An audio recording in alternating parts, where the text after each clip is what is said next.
Oui, salut Guillaume, je voulais te faire un retour sur un usage de forum, mais j'avais pas vraiment envie d'écrire, donc je vais faire ce screencast en quelques minutes. Madame Sands, qui est enseignante d'anglais que tu connais, a eu une idée de jeu de rôle et donc on a travaillé ensemble sur une évaluation par les pairs et on a instrumentalisé le forum de Moodle. Donc ça commence par un jeu de rôle. Chacun a un rôle. On en a fait finalement un jeu de cartes et on distribue les rôles. Et ils doivent dans la réunion tenir un rôle.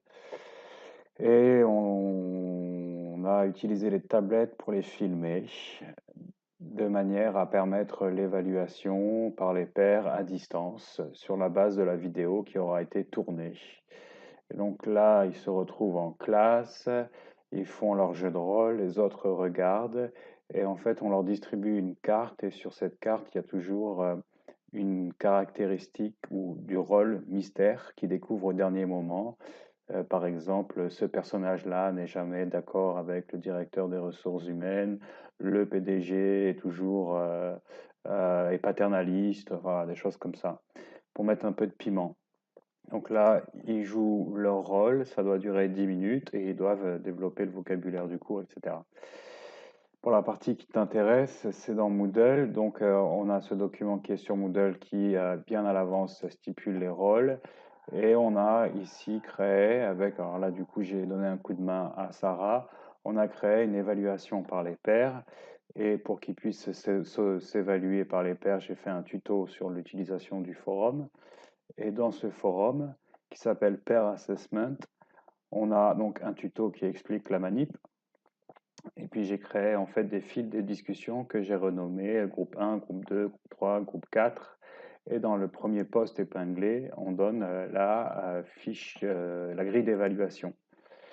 La grille d'évaluation qu'ils devront compléter et qu'ils devront, en plus de cela, écrire un rapport sur leur évaluation, évidemment en anglais.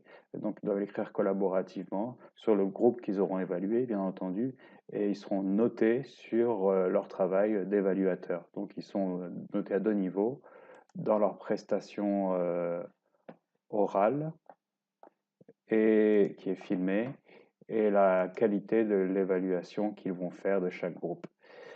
Donc dans le forum vidéo groupe 1, je mets la vidéo et donc il a fallu créer une chaîne YouTube pour Sarah, elle n'en avait pas. Donc on a créé une chaîne YouTube où on a déposé les vidéos. Là c'est voilà, donc c'est sur YouTube. Évidemment, j'ai donné un coup de main sur l'édition, la création de la chaîne YouTube et des choses comme ça. Mais enfin, sur son dernier cours, elle a fait ça avec 4 classes et Sarah qui a tout fait.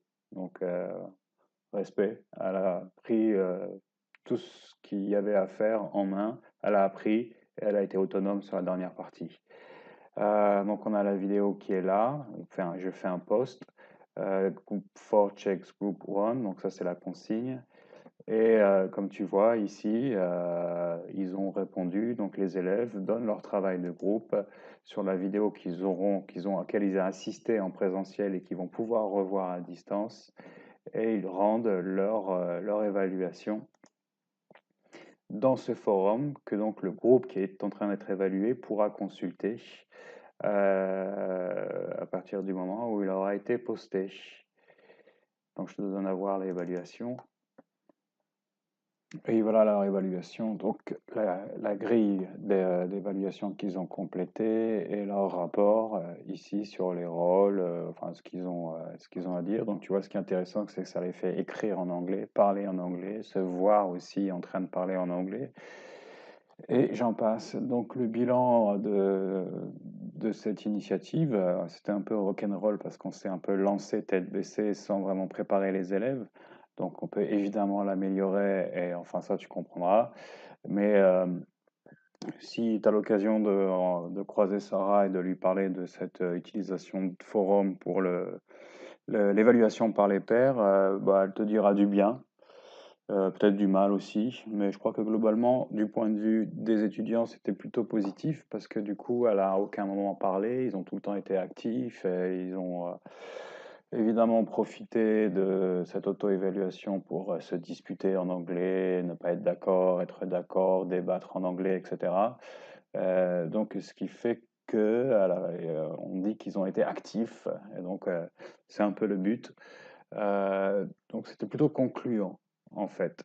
Voilà, c'est un petit rapport en quelques minutes et un usage du forum, simple, mais un petit peu détourné. À plus.